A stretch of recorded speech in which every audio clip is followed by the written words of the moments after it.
May God's countenance be upon you and give you peace. May God bless you. التحيات لله والصلوات والطيبات. May God's face shine upon you. السلام عليك أيها النبي ورحمة الله وبركاته. السلام علينا وعلى عباد الله الصالحين.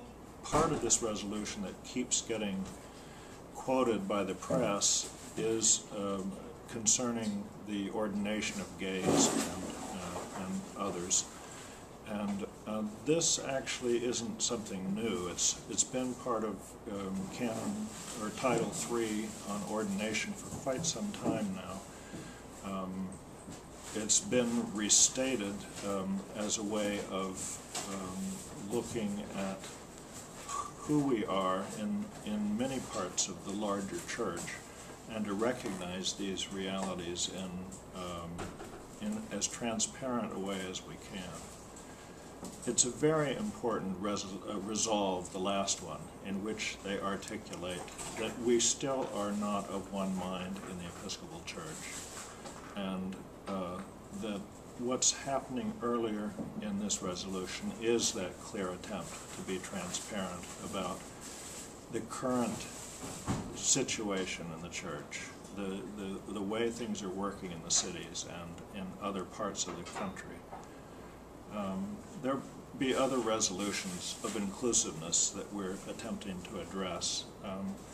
In the book of Acts, whenever the church has to deal with a new group of people coming into the church, in chapter 4 or 5, I think, bringing the Greek-speaking Christians, Jews, into the church, and then later bringing the Gentiles in. In each case, the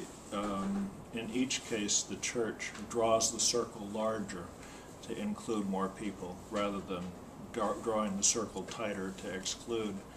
It seems to me what we have been doing in the Episcopal Church during this convention is attempting to find ways that honor where people are and allow us to tell our stories about where we are, and honors that transparency.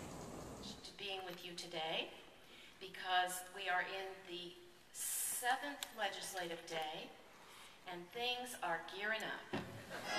Well, I'm very excited to be here. I think the most interesting aspects of being here is the communion and the networking with all the wonderful ladies. The most interesting and profound bit of information I received was the Right Reverend, I think Steve Charleston, and when she spoke on grace. And it was a new perspective for me, because he said grace comes from within. It's a working from within. And his greatest example was Mary, the mother of Jesus, and how she was chosen because God saw all this grace in her to bear this child, to raise this child, only to see this child die on the cross. And I felt that was just the most fascinating and informative part of my trip here.